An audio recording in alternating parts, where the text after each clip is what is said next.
வணக்கம். இன்றைக்கி நம்ம சோமாஸ் தான் பார்க்க போகிறோம். இன்றைக்கி நான் கோதுமை மாவு எடுத்திருக்கேன். 2 கப்பு கோதுமை மாவு இதை காட்டுறேன் பார்த்தீங்களா அதில். அப்புறம் 1 ஸ்பூன் ரவை போட்டுக்கோங்க. போட்டுட்டு கொஞ்சோண்டு உப்பு போட்டுக்கோங்க. இது நல்லா தான் இருக்கும், குழந்தைங்களுக்கும் கொடுக்கலாம். சப்ஸ்கிரைப் பண்ணுங்கள், சப்ஸ்கிரைப் பண்ண மறந்துடாதீங்க. இதில் நல்லா கிளறிட்டு தண்ணி கொஞ்சம் கொஞ்சமாக தெளிச்சிக்கோங்க, ரொம்ப தெளிக்க வேணாம். கொஞ்சம் கொஞ்சமாக தெளிச்சுட்டு அப்புறம் ஒரு சப்பாத்தி பழத்துக்கு பிசைஞ்சு வச்சுட்டு கை இந்த விரல அழுதுதான் பாருங்கள். மேலே எண்ணெய் தடவி கை அழுதுற பார்த்துருந்தாங்க. ஒரு 10 நிமிஷம் வச்சுருங்க. அதுக்குள்ளே ஒரு குட்டி பூர்ணம் ரெடி பண்ணிடலாம்.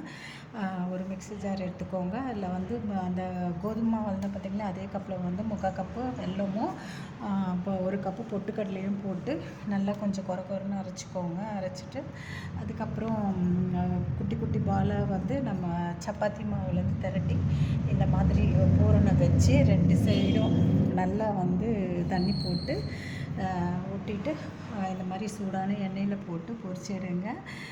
இது ரொம்ப நல்லாயிருக்கும். சிம்பிளானது தான், ரொம்ப வீட்டில் இருக்கிற பொருளே வச்சு செய்யலாம். ஸோ மச் ரெடி ஆகிடுச்சு பாருங்கள்.